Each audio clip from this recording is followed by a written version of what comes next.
Welcome back to On the Pen. I'm your host, Dave Knapp, man on the Manjaro. I have been on a journey with GLP-1 medications for 2 years, but covering all the news that is pertinent to you as users of these medications or people who are just casually interested in these medications. So if you are new here, go ahead and hit the subscribe button. If you enjoy news, whether it's related to new clinical trial data that's coming out, or whether it's related to financial information about these medicines, or just journeys. I do a weekly show called On the Pen Live. It happens every Thursday night at 9 p.m. Central Time. We're almost 90 episodes deep there. We also have a podcast called The Weekly Dose. So check it out. We're everywhere. But this week, I wanted to talk to you specifically about pancreatitis and some of the headlines that are going around about people who are actually, in some cases, losing their life to different issues that could be correlated to GLP-1 usage. And so we're going to get into that today. So specifically, we want to talk about pancreatitis because pancreatitis is a warning on the label of every GLP-1 medications. And unfortunately, there was a very tragic story that came out this past week about a gal in Scotland who was a couple weeks into her regimen of using tirzepatide. It does not say anywhere that I could find whether it was branded or compounded versions of these medications or even research grade.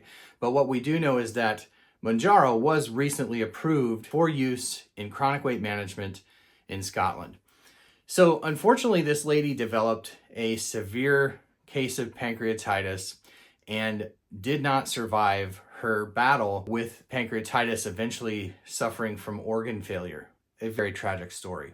As this story has sort of proliferated, as the headlines have been put out, many people have reached out wondering if these medications are safe. Are they going to develop pancreatitis? And I think that it's very important to look at the issue of pancreatitis in the broader population and just sort of put this number into perspective. Each year, approximately 275,000 people come down with pancreatitis, whether it's acute or whether it's chronic. In a country of about 335 million people in the United States, that represents about 0.08% of the population. In comparison, it's estimated that around 31 million people have used GLP-1 medications. So taking that 0.08% that we saw in the broader population and just extrapolating this out to the 31 million people who have used or are using GLP-1 medications, that represents nearly 25,000 people that you would expect would come down with some form of pancreatitis. And again, these numbers of incidences of pancreatitis, we would expect to see in 31 million Americans, regardless of whether they were on GLP-1 medications or not. So it's important to note that instances of pancreatitis in people who use GLP-1 medications may not directly be a cause of the medication, but rather just the overall chances of coming down with pancreatitis.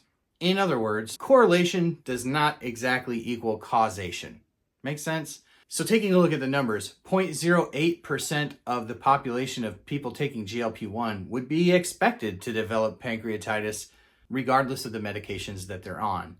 Of course, medications can increase complications and chances of getting a lot of things, but the broader population, you would expect to see 0.8% incidences of pancreatitis. To put this all in perspective, current estimates are that there are around 15.5 million people in the United States currently taking GLP-1 medications.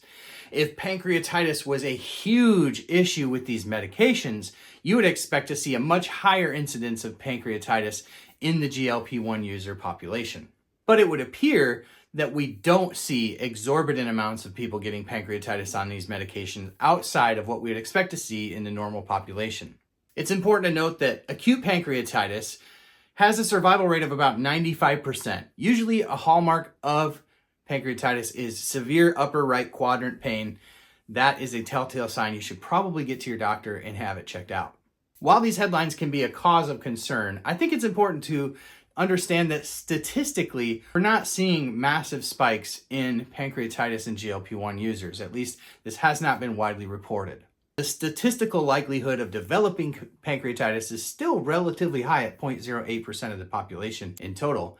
And it's also important to know that instances of pancreatitis are also much higher in diabetics who have historically been the ones that have been treated with GLP-1 medications. The indications for chronic weight management are relatively new in terms of how long diabetics have been taking GLP-1 medications. Before we go, I'd like to update you on my personal journey. I am down in the 270s now officially, which is very, very exciting, very close to the lowest weight that I've ever had on a GLP-1 medication. And I continue to attribute that to my starting of the integrative peptides. Can't wait. They've got a whole host of other peptides, BPC 157, KPV, as well as gut health. If you want optimal use of your endogenous GLP-1, you want less DPP-4 floating around. If you have a lot of really bad gut bacteria, that can be much higher. And so we want to have good gut health if we want to have good gut hormones. And so I have been also taking this gut feeling. They've got great products over there. Check them out, integratedpeptides.com. They have been a wonderful resource for me as I've kind of dabbled into looking into more peptides that are available over the counter. They follow the CGMP, the current goods and manufacturing process, which is of course overseen by the FDA. So check them out. Really have enjoyed using their products. I stand by them 100%. And I just really thank them for partnering with OTP. Like I said, I found them before they found me because I've been on this journey of trying to optimize my health. So thanks for coming along with me. Thanks for being the best part of what we do at On the Pen. Make sure you hit the like button, hit the share button, send this to a friend who might find it valuable.